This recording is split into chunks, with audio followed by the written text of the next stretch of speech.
So answers on a postcard, what do you think? Do you think it's going to be cheaper to run the van on gas, or do you think it's cheaper to run the van on electric? So this time of year I thought it would be a good little test to see how much, or see what the price difference is between running your van completely on gas to running your van completely or mostly on electric. So this week we haven't used any electric at all, we've not plugged in, so everything's been on gas. Fridge has been on gas, heating's been on gas, and to be fair, I don't think it's gone above 3 degrees this week. So we're at day 5, we've still got enough in the battery. Probably used about 1 13 kilo canister of gas.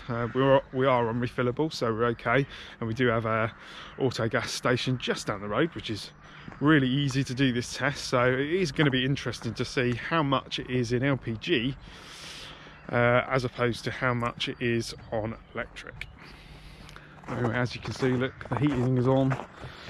The heating has pretty much been on 24/7 on gas, only on very low. We only have the heating on sort of, well, the inside of the van's probably only about 18 degrees, which is comfortable when you're working outside in this sort of weather. You don't want the van too hot inside, because then when you come out it feels absolutely freezing. So yeah, we don't have the van too hot anyway. But yeah, everything's been running on gas. Be interesting to see how much gas we've used.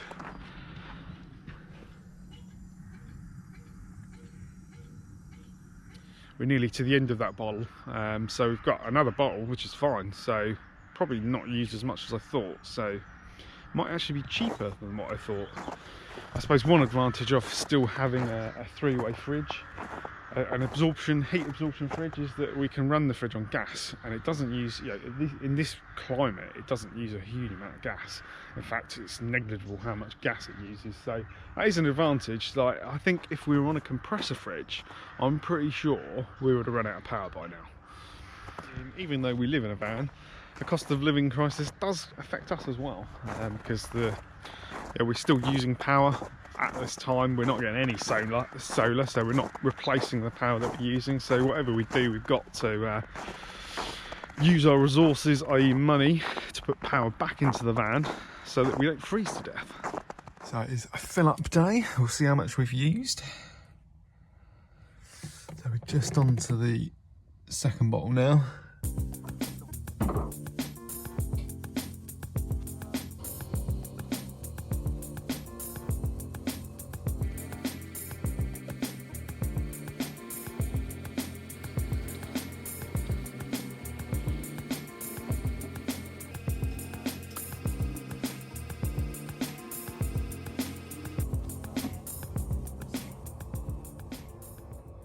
So now just switch over to the electric and see how much we use.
Wow, that is a lot of energy used.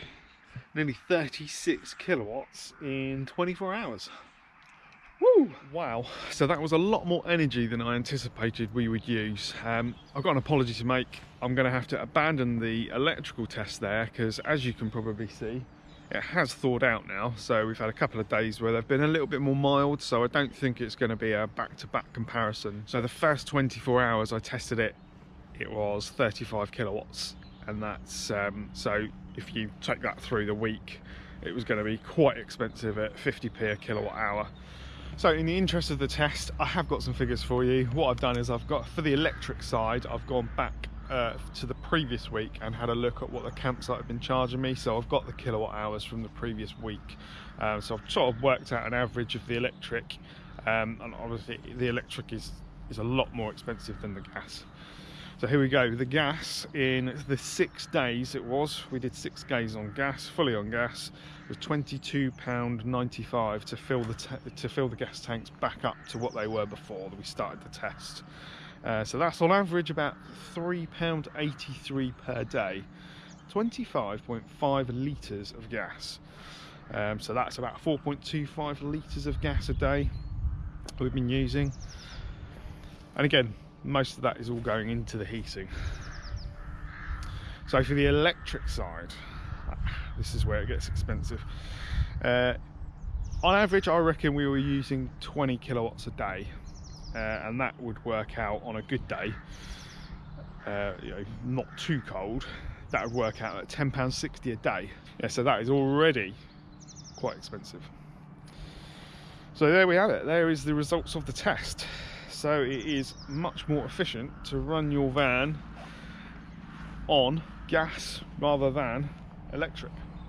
Because I've got the 240 meter on there, I did a little test, I unplugged everything, and pretty much all the power is going into the Truma. So the Truma is not hugely efficient. I've got a Truma 4E, so it's not hugely efficient on the electric. Truma do quote that it is 1.8 kilowatts heat output. I'm not so sure that that's right, or I'm not so sure where they're measuring that heat output from. So I have done a video actually of stripping down a Truma 4E, so I will pop it in a card one side. So I've done like a partial or full strip down of a Truma, and you can probably see where the heat transfer is probably not quite as good on the heating elements as it is on the gas. So if you're still with me, thank you very much for watching. Well done, you've made it to the end of the video. But there you go, there is a real world test of a motorhome with a Truma system. So there you have it. See you later.